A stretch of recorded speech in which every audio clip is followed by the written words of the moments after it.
Hello, welcome to Speech Talk Live. This is episode number 44, and today is April 13th, 2016. My name is Jay Oza. I'm the host of this show, and I have a co host, Julie Wu Finkelstein, who's also joining us today, as usual. So, what we do on this show is we are affiliated with a Coursera's course called Introduction to Public Speaking, and Julie and I are both mentors. And this is sort of our way to help the student body who are taking this Coursera course because they get no real support from the instructor. It's an on-demand course, and this is sort of their way of knowing that we are there to help them in this capacity. Because the course is already done. That course is not going to be modified unless Coursera decides to. So we both help out students all over the world, and we will post this on their discussion forum. And we do get quite a bit of response depending on the show that we do. We'll post the entire show, and then we'll take out certain segments and post it if we find them interesting after we complete the show. And that's what we did last week. And one of the ones was Amy Cuddy's. That has been well received. I'll keep it there for another week and then take it out if there's no more interest in that. So I'm based out of New Jersey, and I do three things. My main thing is to help startups, mostly startups and maybe small companies. I coach executives to increase sales and to grow their company. The second thing I am working on right now is this book that at this point I'm calling it You Are How You Speak. The name could also be Your Brand Is How You Speak. So the title of the book hasn't been decided. And I'm close to completing my third draft. In fact, the third draft is pretty much completed. I just need to look it over one more time. And then the third thing is this show. We prepare a lot. I probably put in good 3 hours trying to get prepared for this show. And then the other thing is we are going to something that I'm going to start doing is start coaching around speaking. So those are the four things that I'm focusing on. And one of the things we decided to do is use 90 seconds to kind of share an insight with people. It's a way of practicing.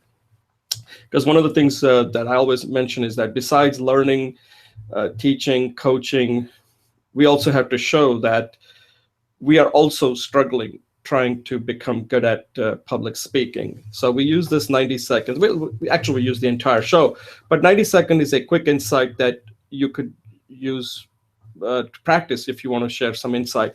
So I'm going to share an insight. This was an article that was in Harvard Business Review, and it had to do with what should companies do when an employee leaves or is let go for whatever reason, right? That happens. And one of the things I suggested, I think they were soliciting feedback, like if you have some suggestion, what would you do? And at that time, I made a brief suggestion. I said, what the company should really do is rather than have an exit, I think the topic had to do with exit interviews. I think exit interviews I don't think that useful. If I left a company, most likely I'm not really going to say anything to the company. Instead, I think what companies really should do is pay the employees.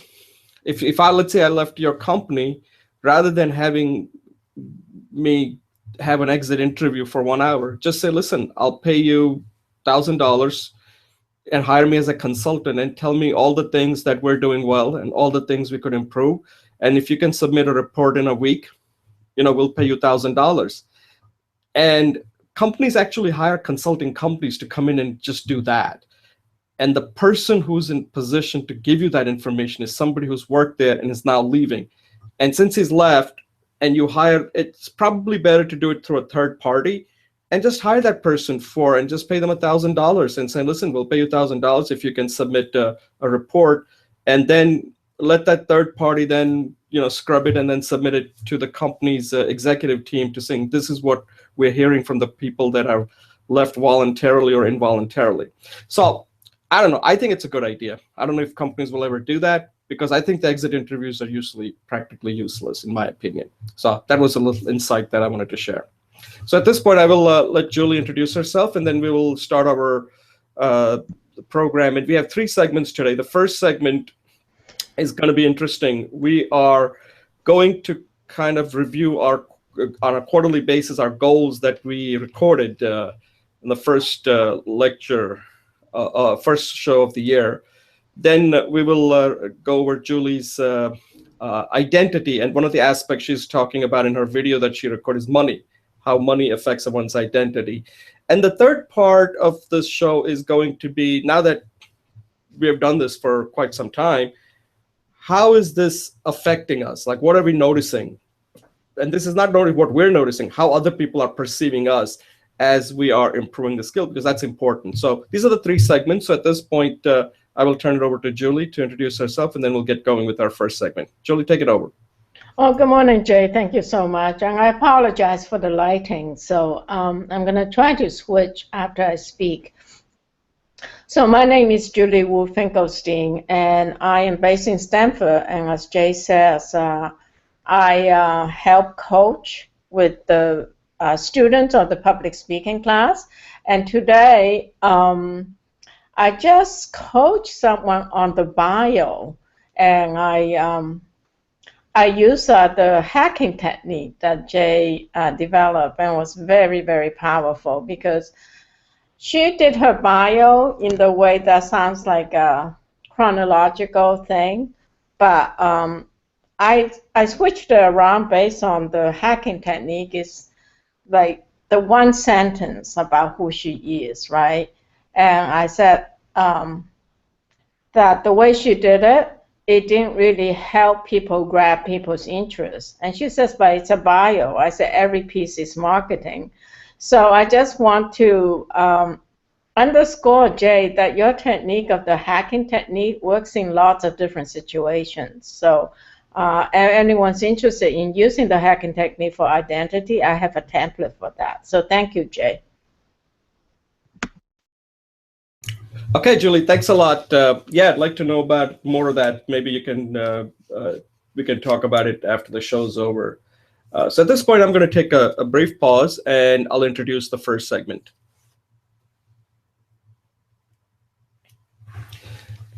Hi, welcome back.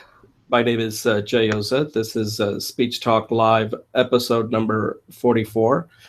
And in this first segment, what we're going to do is going to be something as an assessment, essentially. So one of the things that I like to emphasize is that you have a goals. So you have a goals that you record, and this is something I include in my book. The most important video that you'll record is your goals video. So what we did is, at that point, I had no idea how this was going to turn out. At the beginning of the year, Julie, myself, and Marius is not here, so it'll be just me and Julie doing this. We recorded our goals for this upcoming year. And what I did was, a year is too long. I wanted to just focus on the first quarter. And then what we decided to do was that on a quarterly basis, we will review our goals and kind of assess where we are. So this is sort of our quarterly review of the goals video that we recorded. And I have included the link. If you go into the description, you'll see that's the video that we recorded beginning of the year. So in this one, what I'm going to do is Julie's is the one who's going to assess. She's the one who's going to keep me accountable. And I have certain items that I'll go through, and then Julie can kind of tell me whether, what happened, like whether I'm on track, whether I've fallen off the wagon, and how do I get back on track? Or maybe it's something that just decide not to pursue it anymore. So that's what we're going to do in this session. So I am going to, at this point, I've written it down. So Julie, that depends on, I'll go through the ones that I have, and you can write it down, and then I'll turn it over to you. and then you can tell me, you can ask me more questions. So if you look at the video, I mentioned the following. The first thing I mentioned in that video is the book. And at that time, I had completed the first draft, okay? So I'll give an update on where that book is later when Julie is asking me, is doing this session to see if I assess where I am with this. The second one was one of the things we had discussed was one of the courses that Julie and I were thinking of doing called The Fear of Speaking.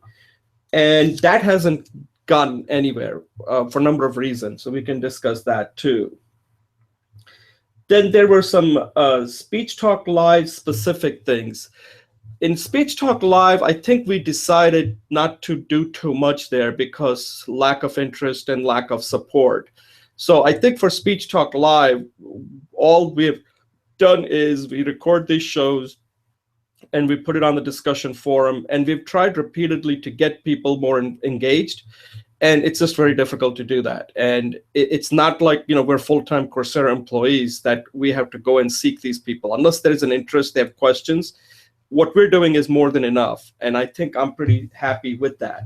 But it does give us an opportunity to help people who want to be helped. But overall, my feeling is that people who take this Speech Talk Live course are not sure they're really that dedicated.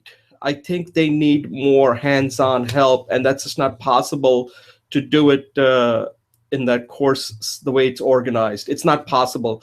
That would require Coursera to decide if there is some sort of a payment model or some kind of model that would work, because they would need much more help and they would have to be dedicated, and I'm not seeing that.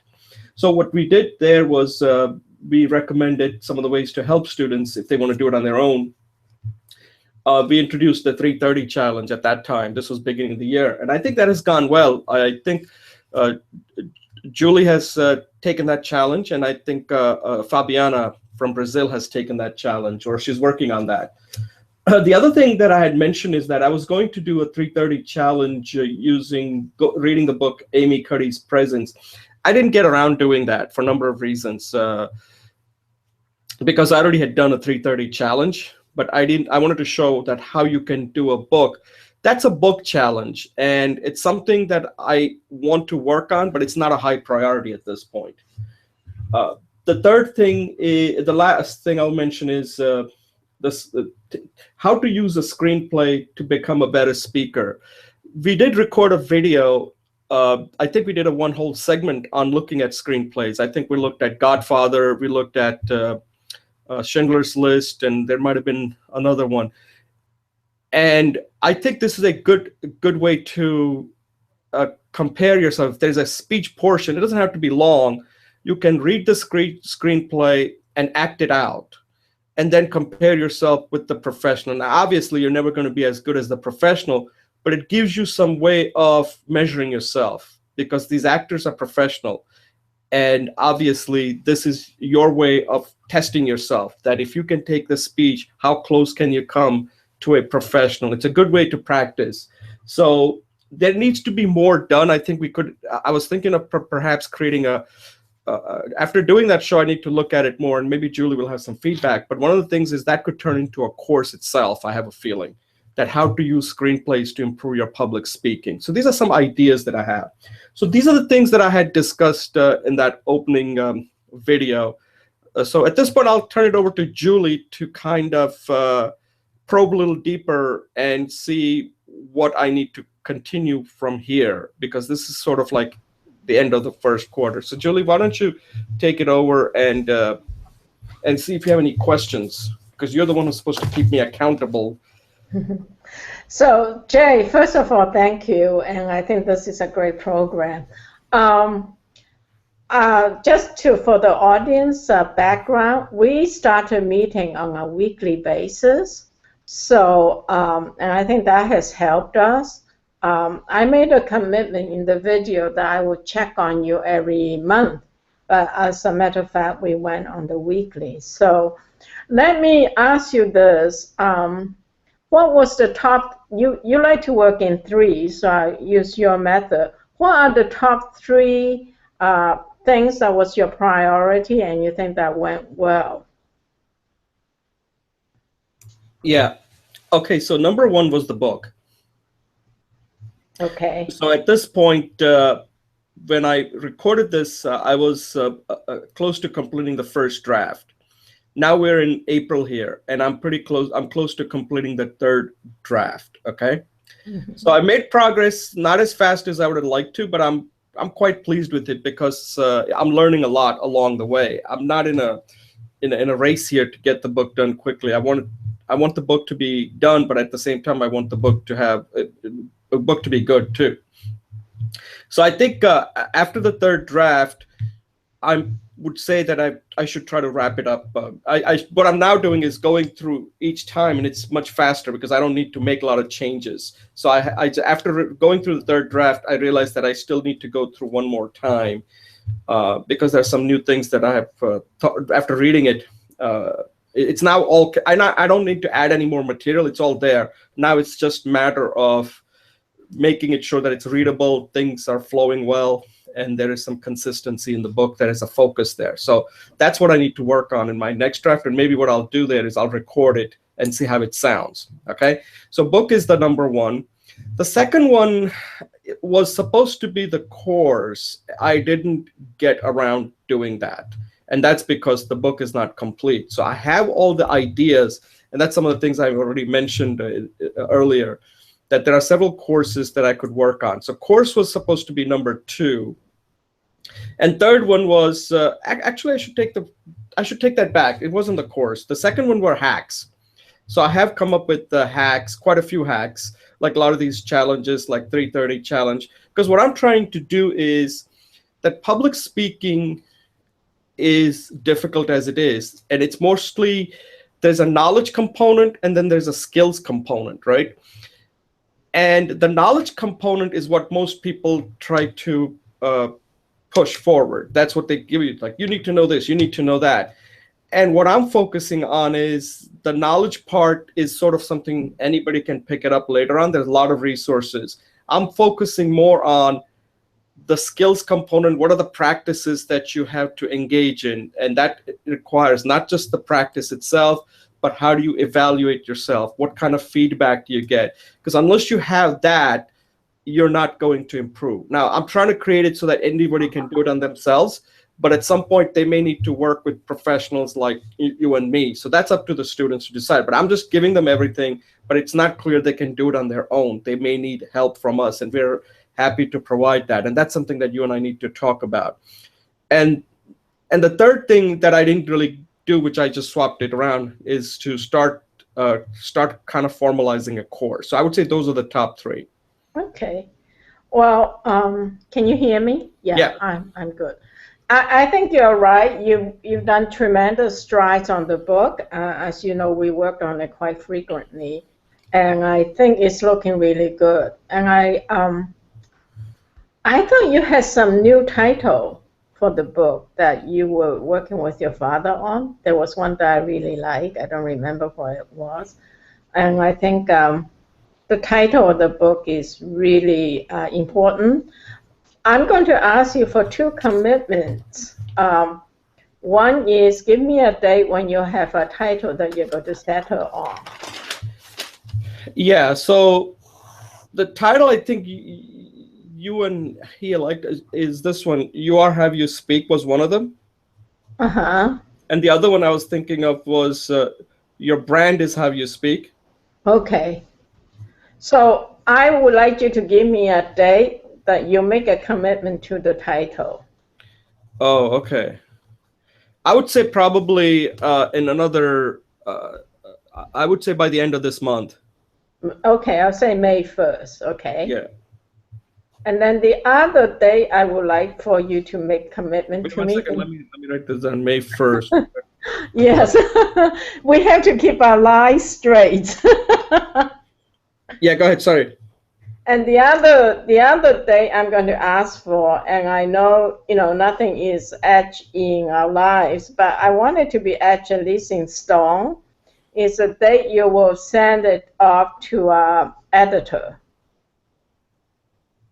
Right. And again, that I think would probably, because I need the date first. So once I have the date, I will then send it. So it'll probably be after May 1st. May 15th? Probably by, yeah, no later than May 15th. Or if you're earlier, that's good. But I'm Yeah. going to hold you accountable for May 15th. Yeah. May 15th is definitely if it's not by May 15th, then I've really started to fall behind here. Okay, so those are two public dates. In terms of the hacks, I think you got something really amazing going just before this. I was saying in my 90-second insight is that I adopted your hacks into using for identity and bio, and also, of course, then branding. And I'm going to work with someone this week using that format. Oh, great, excellent. So I will keep you informed of that. So I think that is your first course, not the fear of public speaking. Okay, hack, of course. Just my recommendation here, because you got so much. The reason why is fear of speaking is a basic problem, but I believe the hack is the solution, and it's also a solution for lots of other things, and that's really genuinely yours. And I mean, you could even trademark it, or down the line. So that's also so this hack course can be a very innovative solution for the people you work with. It's quick, it's powerful, it goes into the heart of things, it's well engineered, and I think it's uniquely yours. So that's why I'm going to suggest a hack. Okay, sounds great. Okay, sounds great. And the third thing is, I would suggest that we do this review on a monthly basis. Oh, you want to do it on a monthly basis? Yeah, for a show. I mean, we can just take one segment. I think people will really understand the commitment it takes and the progress we can get by doing that. Right. Also, just my suggestion. Okay, sure. I have no problem. I just don't want you to overload you with more work here. No, I mean, if it's a segment, then we're already allocating time for it. Right. And I think that will help us look at this instead of every 3 months. Okay. So I just want to congratulate you. I think you're doing great, and I think those dates will really help you, the May 1st and the May 15th date. Right. And I'm going to push you for one more date. Oh, okay. You have so much, I'm going to push you for one more date, is that you will put together a speech on the hack course. So you just fake it till you make it, hack it till you make it. I know you don't have the course, but use the. So basically, put the entire speech together. Like if I was giving a speech, like if somebody invited me to come and talk about the hack, just give a speech like that. Yeah. Okay, so exactly. speech on the hack as a course. So you will. And kind of use it as a way to promote the course too. Yes, exactly. Use a speech about the hack and to promote the course or if somebody's interested, what they can do after, if they like what I'm saying, they can do it on their own. But if they need, we can talk about that offline. But something about a hack course. Yeah, sure. And then because it's not clear in my mind either. Okay, sure. But something to think about. Okay, yes. Yeah. I want to get to you too, because I think. Yeah. So now we can turn over to me. Yeah. So I will at this point mute my line, and I'll let you talk about, because you had a lot of things in your goals. So I'll just mute my line, and why don't you take over, and then we can focus on the top 3. Okay, just like what you did. Go ahead. Thanks. Go ahead. Oh, right. So my goals were 1, having fun; 2, increasing my power and presence; 3, using this as a platform to create some kind of success. My commitment to Speech Talk Live, working with Marius for the 4 speeches, doing a weekly vid for, number 6 is doing weekly vid for Professor McGarrity's course. Number 7 is maintaining the Google community. Number 8 is doing a fear workshop. Number 9 is professionalize this somehow for money. Number 10 is joining a Toastmasters. Number 11, study Michael Port. And number 12 is Accountability Buddy with Marius. Okay, in terms of top 3 priority, I would say number 1 and 2 is really just one priority, and that is practice. Practice having fun, empowering, present with public speaking. Right. So practice was number 1. Practice was number 1, and my speech talk live was number 2. Okay. And number 4, the number 3 that wasn't even on here is using the speech, with your support, using the speech talk live as a platform to communicate the book I'm writing. So right. That was my top 3 priority. Okay, so right. So let's go through each one of them then. Okay. So let me just give you a little bit of a feedback there. Great. I think on the practice, I think you've done a lot of practice. I think you finished the entire course, right? Yes. Speech. Okay, so that was good. Then you're taking on like continuation. Yes. And I see that you recorded a lot of videos. So I think on the practice side, you should feel good that you've really stepped it up and you're being very deliberate. That's part of what Dan Coyle was that deliberate practice. Yes. And you're also asking my feedback. So I think that part right there, number 1, I think you're doing a pretty good job there. Thank you. What do you think? I agree. I think I make my commitments. I spend time. And I would just say this again, I couldn't have done it without you. So having you and the efforts you make and the commitments you make gives me a railroad track to, on the days that I fall off the track, you're there to help me, support me. So I appreciate that. Right. And that also goes to show, and I hope that this goes to show that this skill is very difficult to learn on your own. Yes. You need somebody you need another person to look at your speech and somebody to talk to. Otherwise, again, part of the practice, what we're trying to do as an experiment is how do we take this and help somebody once we have figured all of this out so that for them, there's a value here, right? So right now, you and I are experimenting, but at some point, somebody else says, okay, I need to improve this. Rather than just saying, hey, we'll come in and give you a 3-day course, which is practically unrealistic. So I think we're learning along the way that this is a long process, that if you really want to become, it's going to take a while and you have to engage in this type of practices. So I think I'm also learning a lot on the other end while you're doing it, that what exactly does it take for somebody to become incrementally improve their public speaking skills. So thanks a lot on your part too for being part of this. Okay, the second thing is Speech Talk Live, and I think I've made my commitments, and you've given me like one segment to do, and that really helps me to step up. So I'm pretty happy with Speech Talk Live too. I also really like the fact that we're moving to 1 hour, because I think if we do it right, we can have the same power and the same amount of information in the condensed time. Right. I think Speech Talk Live, you've done everything there. There's not much more you can do at this point. Otherwise, it would get too overloaded. So I think that taking one segment is perfect. And that's you're using that as a way to show people how to create these show and tell videos. And that also is part of your experimentation. So you're using Speech Talk Live as a mentor. You're actually doing it. And at the same time, because part of being a mentor is not just to tell people, but you're showing them that this is what I'm doing. And it doesn't have to be perfect, but at least by doing it, you're showing that this is how you improve. This is not a skill that you're just, you're showing all the warts while you're going through the process, which a lot of people don't do.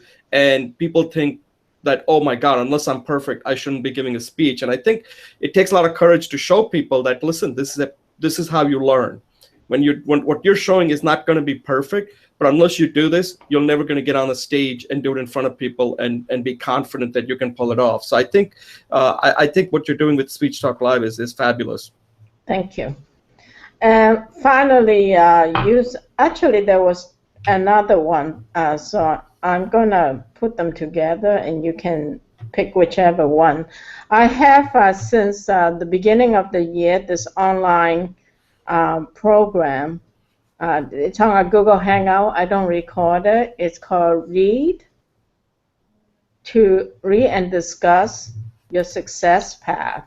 So the idea was that many people who just need to read about, just to read out loud, just to practice, vocalization and also vocabulary.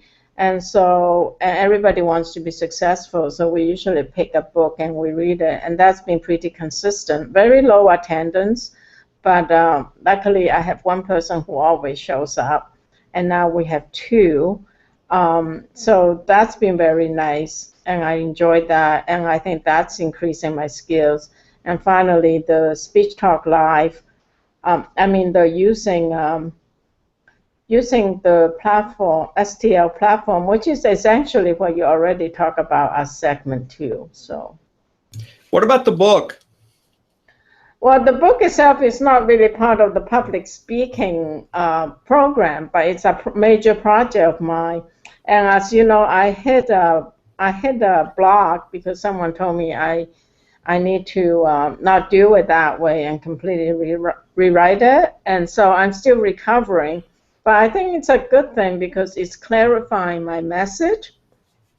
I just need to suck it up and go back and start reading again. But I am doing more research and reading a couple of books that underscores this, either Ralph's book and also some Zen books. And I might be calling it a Zen stretch exercise book or something like that, because that's really what it is. It's a Zen way of approaching body and mind. Yeah, I think one of the things that you are doing, which is not really a book, because book is not part of public speaking, but I think it's somehow tied to that, is you're going to the next step where you're recording these videos that shows people how to do the poses. Yes. And that actually is going to that is going to actually help you with the book. Because yes. Because the book and the videos are kind of going to be working together, because the book words can only do so much. At some point you have to show it. So I think if you can record the 12 videos, yes, those things, then you can use that and then write it in the book and then reference the videos. So I think the videos are actually going to make your book much better. I agree. And also I think that there's some fundamental teachings and practices. So I think I'm going to recall some of them as well. Because I think what one of the things that I think that people are going to have to do, which is something new that a lot of people don't do, it's not going to be just enough now to just write a book. I think the book and online videos are going to have to work together, and they're going to have to be in conjunction. You can't just write a book, people reading it. At some point, the book should also move towards a video, like a companion course, which you cannot charge for that, but it kind of helps you step through each chapter, and people feel like that they're getting that feeling of taking a course, like a video course, while reading the book. And that's something new that I noticed one guy do it. His name is Pat Flynn, and I thought that was quite effective. I think I might have sent you his link. All right, so that's good, Julie. You got a lot of things on your plate, and the main thing is you've gotten this far. And you should feel good that rather than, look, a lot of people just leave it. When you get to a quarterly point to do an assessment, that means you've done a lot to talk about. Thank you. All right. So I think at this point, we will move on to our next segment. Otherwise, we could end up spending more time on this one. So thanks a lot for the feedback. And thank you all for watching. At this point, we're going to take a brief pause and move to the next segment.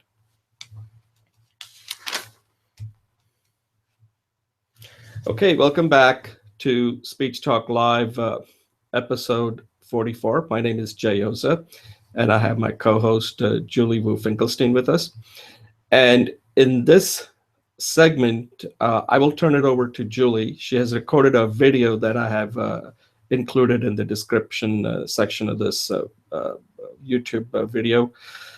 And Julie is working on this series where like people are trying to define identity. Identity is becoming very important.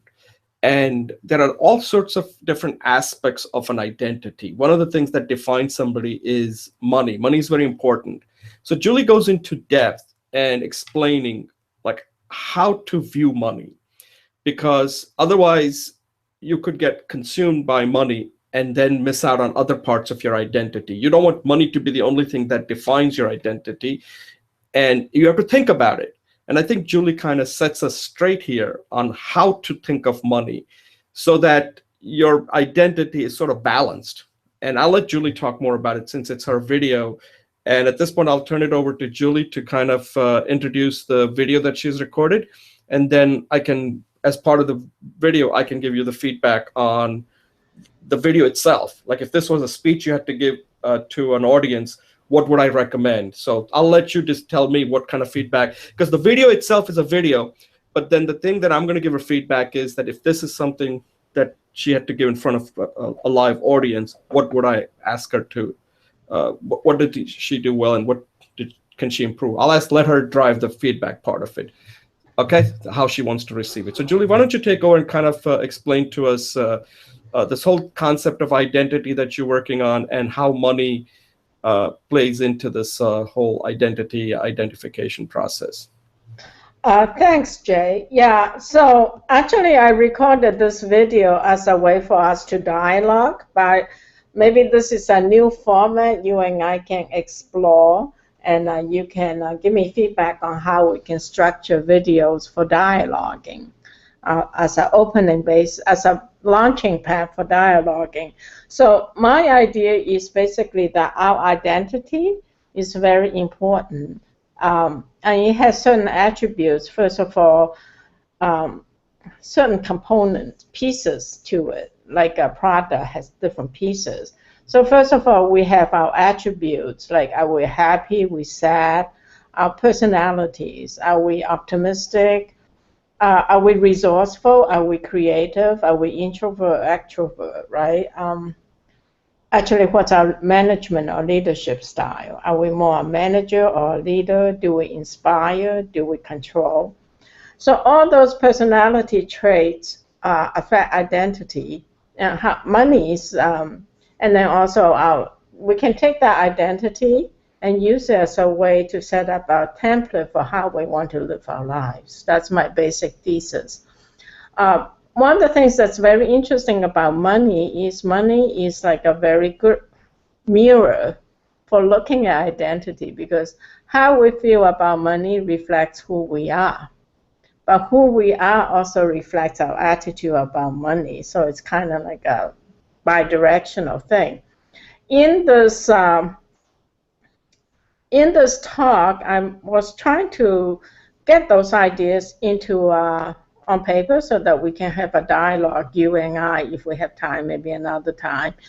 Also, that we can use as spaces to coach some people in their work, in their searches for relationships or in the searches for work. So the first thing is always starts with, so there are 7 of them. The first one is the baseline. The second one is looking at characteristics or attributes. Splitting out one of the things core values. And I'll go back and describe them.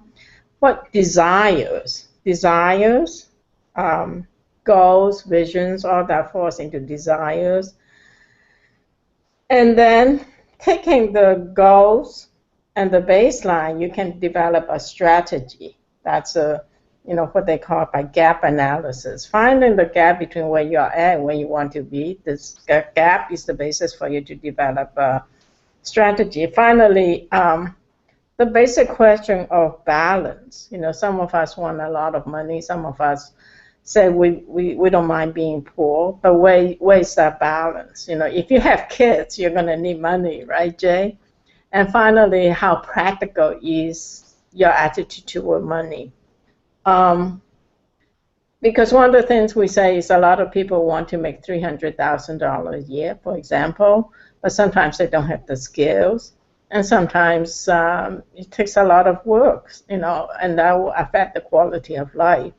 So that was my basic thesis, is these things, questions, help us discover who we are, and then we can use that as a basis to live our lives with integrity and authenticity, because we know who we are. So that was my basic thesis. I'm ready for feedback. Thank you. Yeah, I think I think money is a very important aspect, and you do need to address that head on, because before you can even talk about happiness and all of that, if money, because see, here's what happens, that you don't want money, because again, your brain is sort of the brain energy, right? It's one of those things that I was reading one time, which I never thought of, that like you take a poor person and a rich person, there are so many decisions that a poor person has to make, because we all essentially have the same brain, right? But the rich person never has to think about things that a poor person does. A poor person has to use so much mental energy to kind of survive, and then they just don't have any energy left to do anything else. Whereas somebody who has got money, they don't have to waste that energy on trying to figure out, like, okay, do I buy this food? Do I buy that food? Do I do this? Do I do that? They don't have to decide on those things. Those things are already made. They don't spend a lot of time making those decisions. That leaves them a lot of time to do other things, whether it comes down to reading, whether it comes down to travel, whether it comes down to spending time with family, friends, and all that. But if you're constantly trying to make money, then you're missing out on all the other aspect of it. So you got to kind of take an inventory, or kind of do some sort of an accounting here on how much money do you need to be happy. And there are some figures out there that says that an average person, that you need about $75,000. If you make $75,000, then you got all the money you need to be happy. And so you need to kind of come up with some kind of a happiness quotient, right? Like, how much money do you really need to be happy? Now, what you just said was 300,000. If that's what you need, unless you have so many revenue streams out there, that's already, because I always look at it that when you start making more money, you also start getting more headaches. Like, if you notice, like, people who make a lot of money, they're constantly thinking about, like, oh, where do I invest? Oh, how do I taxes and this and that. And part of money, that you need money, but at the same time, you don't want to use up a lot of mental energy thinking about it, like, oh, the market went down, what do I do now? This went down. So you want to have enough money, but you don't want to be consumed by thinking about money, because that means that that's going to definitely affect your happiness. And you need money just so that you have it and you don't have to worry about it. So you're not like poor person who has to constantly think about, oh, will I have enough to do this? Will I have enough to do this? You want to be in that situation, but not to the point where you go over it. Now you're again consumed by having too much money, that, oh, I need to have this much more, I need to have that much more. At some point, you need perspective in life. And so this identity, overarching identity, is important, and money becomes part of it. So the question is, how important is money to you? Because otherwise, if money becomes that important, then you're being defined by money. And I think what you're trying to do is trying to figure out, how do you want to be defined by? Do you want to be defined by your creativity, the creative work you do? Do you want to be defined by how much money you earn?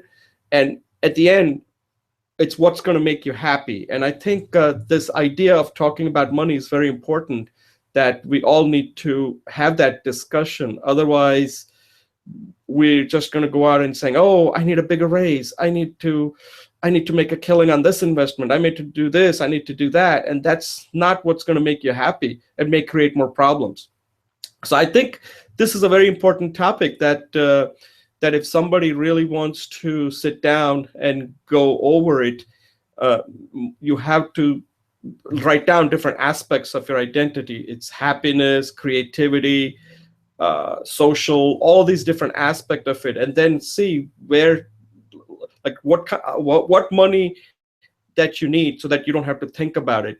that, you don't have to check your 401k every day. You just say, okay, I have invested, I'm pretty happy. If it goes down, it's not going to affect me. If it goes up, great. If it goes down, no big deal. And you want to be in that situation to know what the threshold is, high and low. And you got to define that. Otherwise, people, because I sometimes see people chasing money, and I think the life is passing them by, and there are certain things they're just never going to get to do, and then it'll be just too late. They're just going to settle for a life at some point that's pretty much defined by money, and after a while, it just doesn't look good. I mean, let's say you get to a certain age, you want to have enough money where you're not thinking about money. And so anyway, I'm going on too long here. So I think this was a very good topic, and you brought out some very important points that we all need to really think about. And it's something that got me thinking. Go ahead. Okay, thanks, Jay. I think I took down a lot of notes. Certainly, perhaps we can have another dialogue on this another time. So, great, thank you. The one thing I will say, as far as the speech is concerned, the only thing I would add to the speech, let's say if you were giving the speech that you could work on, is for each aspect, and I'm using this model that I picked up from Steve Jobs when he did his commencement speech. There are important lessons in each of the things that you have. I would set that up with some kind of a story, whether it's some kind of an anecdote or a personal story, and then talk about the larger message in there, the message in each of those points. That's what he does, right, in his commencement speech. And otherwise, it sounds like, not saying that you sound like it, but it's almost like if it's just talking about money itself, because you got a much bigger point here, which is identity, right? There's a much larger point here. Right. Money is just part of that identity. So if one of the technique you may want to think about, if you look at the speeches, each one start with some kind of a story and then talk about it, the money part of it. Then move to the second point, talk about a story. So let me tell you about this. It could be from a movie, it could be from a current life that you see people constantly. You see this example of this. You don't have to name your friend or anybody that you see. That I know somebody out there that is making good money, but when I ask that person, what else do you do besides money? That person has nothing else. It's completely defined by money. You must know people like that too. So how do you avoid that? And here's one thing to think about, that you want money to make you happy, but you don't want money to get to the point where that's the only thing that's gonna define your happiness. Then you got an imbalance, like you were saying, right? So if you had a story, I think the speech would get more interesting for audience, rather than just say, do this with money, do this with money, do that with money. So that's just one of the comment. I mean, you have everything there, but if you wanted to make this speech better, where somebody says, hey, Julie, we want you to come and give us a talk about identity, but one aspect we would like you to talk about is money, that would be an approach you could certainly take. Okay, we can talk about that. I have to think about that. Okay, so. Yeah, thank you. All right, so let's take a break and move on to the third segment. Okay. All right, can you pause? Oh, sorry. Mute your line. Okay, welcome back to Speech Talk Live, episode number 44. My name is Jay Oza, and my co-host is Julie Wu Finkelstein. And in this third segment, we're going to do something different. We're going to have a discussion, but it's more about ourselves, sort of. So we're both mentors. We've been now mentoring for more than a year, this Coursera course. And at the same time, we are doing a lot of stuff. We're teaching, we are learning, we are coaching, we're practicing, and we're also reflecting. So this is more of looking at how other people perceive us, because if you're working on something, at some point people are going to start noticing some kind of a difference, right? So this segment, I wanted to kind of just talk about like how other people are perceiving, and it's not just perceiving, it could be in a different way. Maybe people are perceiving us saying like, wow, I noticed that you seem pretty happy. So the question is, how are other people perceiving you? Because I consider public speaking is something that Charles Duhigg mentioned in his book. I mean, he mentioned it in his book, Power of Habit, like a keystone habit. And a keystone habit is that if you want to make a big transformation, a change in your life, you don't just say, I want to be rich, right? I want to be this. I want to have a lot of friends. I want to, those are things that you want. But there's one habit, if you work on that, it could be simple as like perhaps losing weight. Okay. If you lose weight, then suddenly you have more energy. Suddenly you feel good about yourself. People perceive you differently. Suddenly you start having, more dates maybe. Suddenly people think like, wow, this guy's exciting. He's very interesting. You can go play golf, perhaps. You take on more activities. You have different level of energy. And suddenly people, you come in, you create more opportunities for yourself. But it all started because you decided that you had to lose weight. So that's like a keystone habit. And by developing a habit, you decided, I wanted to watch my diet, what I eat for breakfast, what I eat for lunch, what I eat for dinner. And gradually things started changing.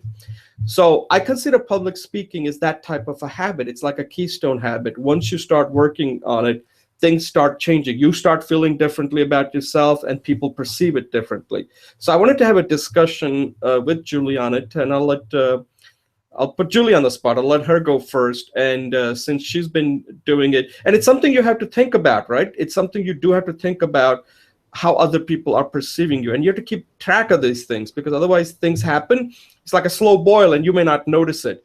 So that's why these goals video is something where you need to also put in there, how are people currently perceiving you? For example, in meetings, how do people perceive you? Socially, how do people react to you? Do they find you interesting? Do they find you boring? Do they want to know more about different things that you know about? Also, professionally, in business, do you come across as like a leader? Do you come across somebody who's authentic, somebody who's credible, somebody who has his act together? Things like that. That's the perception, right? That other people, also how successful you are because of your ability to speak. Are you taking on more high stakes challenge? Are you creating more opportunities out there for yourself? So these are the things that happen, and you need to kind of have a starting point and a monthly or quarterly review of where this is going.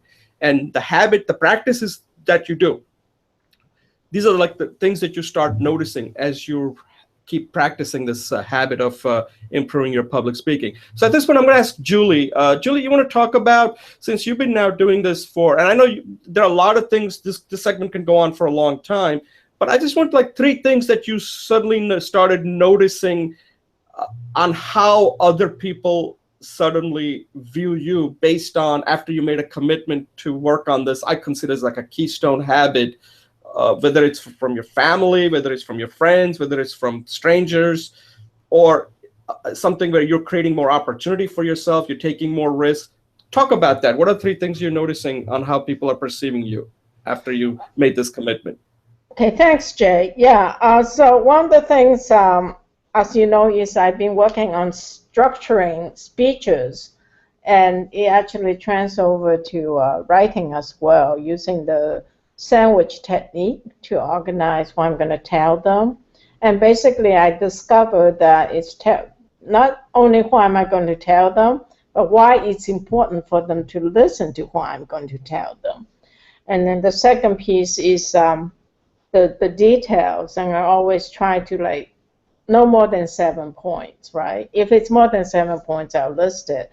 And then the conclusion is generally, again, convince them people why the information was valuable to them.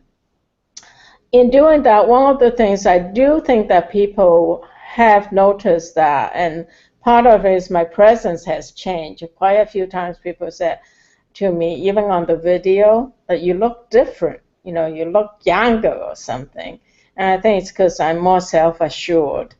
The other thing is, as you know, in the beginning when I do videos, I was very uncomfortable, and you have marked over time that I am becoming more and more comfortable, both on video and I'm sure on person too.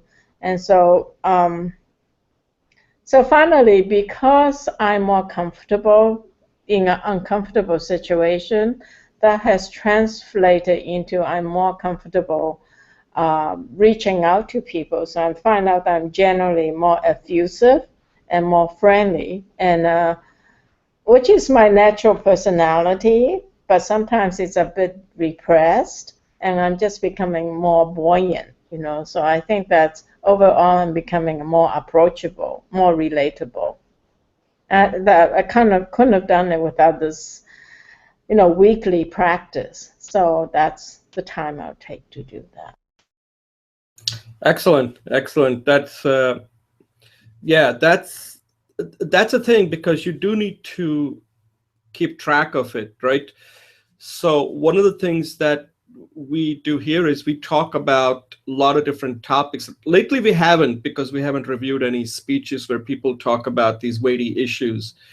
And I think that just thinking about that sandwich technique in itself is pretty good, because if you're ever in a situation where somebody asks you a question, you, rather than go on and on, you at least have a structure that you can use to convey your point.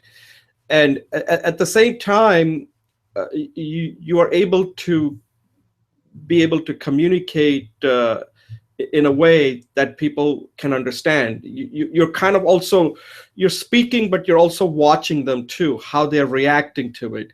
And a lot of people, I think one of the things that I'm noticing more and more from what I'm doing is that I think we speak a lot.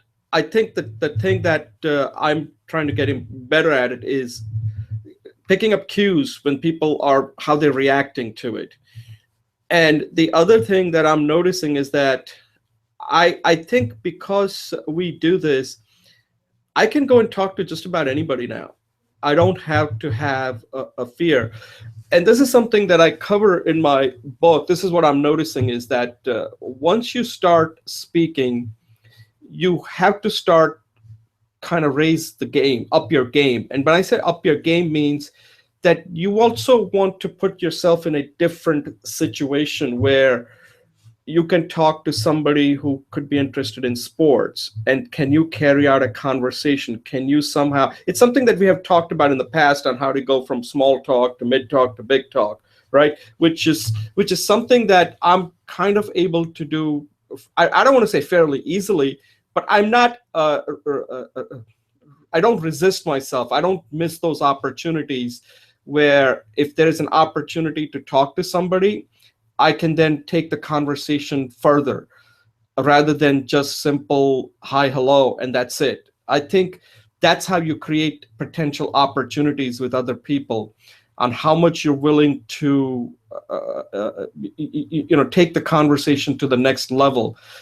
And by doing this for a year, that's one of the practice. I think if you can just do that, because most of the time you don't actually give speeches. That's one of the misnomer that people think, like, I want to become good at public speaking. That's why I always say that there's really no such thing as public speaking. We don't really give a lot of speeches, but we do talk a lot. And those opportunities is your opportunity to turn it into a speech where, like, I'll give you an example. Like, if I was going to get my haircut, yes, I do have to get haircut, even though it doesn't look like I need it. But I will actually, before I go to the barber, and in my case, my barber is a woman named Tamara, I will actually take a couple of points that I want to talk to her about before I actually go there. And then I will, because one thing you learn is that when you pay people money, they will listen to you, okay? Whether they like to or not, they will listen to you. So the question then is, you have to find out what could be more interesting. And not always just a small talk. You can say, hey, by the way, there's something interesting, because she just started her own business, right? So we always talk about things like marketing, like, so how's Facebook working out? What do you think that's working? And what are some of the things you want to try? And you got to, like, challenge the other people about something that they would be interested in. And somebody who's doing something interesting, there's a lot of stuff you can talk about. So as far as by doing this exercise and practicing this, I'm becoming more interesting, to put it bluntly. If it's like if I had to kind of put it in one thing, capture it in one word, I would say I'm becoming more interesting, where I can talk to people, I can inject humor, I can talk about different stories, and it's allowing me to think more clearly. So these are the kind of things that without speaking, I don't think I would have been able to do that. So that's what I'm noticing. And I think, Julie, you're probably noticing the same thing too. Yes, and the discipline of doing this on a weekly basis is really helpful. Thanks, Jay. Okay, I think we pretty much, any thoughts on the program? Anything we need to, I know that we want to try to wrap it up in an hour. I think we spent quite a bit of time on the first segment, and but I think we covered most of it. And I think for somebody who's watching this, they can kind of see what we're trying to do here, that they need the goals video, and they need to do it on a quarterly basis. And if you're not recording the goals video and you're not doing this type of an assessment on a quarterly basis, I don't know how you're going to improve, really. So this is our way of showing you that this is what we do, this because we want to keep on improving. And you have to start doing this with somebody. Otherwise, you just don't become a good speaker by saying, I want to become a good speaker. There is a whole practice part that has to be done. And then, Julie gave a good example on how to take a particular topic, and it doesn't have to be perfect, but she's now given some thought. She's put it on the video, and that means that she can only take that and make it better. More ideas will come. And that's what I do. More ideas will come. She'll just say, okay, identity consists of these are different part, and here's the part about money that I want to talk about. And the third part is what we discussed is how other people start perceiving you, and how I don't want to get into the Amy Cuddy talk, but at some point, by able to speak well, you suddenly exude confidence, and the other people pick it up too. So you suddenly attract the people that you wouldn't be able to attract before, because your ability now to connect, engage, and possibly even influence. So these are things that happen, and it takes a while, but you do start noticing it. So Julie, any closing thoughts on this program before we close it out? Great meeting. Thank you. Okay, so at this point, we're going to close out the show. And I always like to say that you are how you speak, and the way you speak, you control. So start gaining knowledge and start practicing, and you will start noticing changes. So thank you for watching, and we'll see you next week for episode number 45.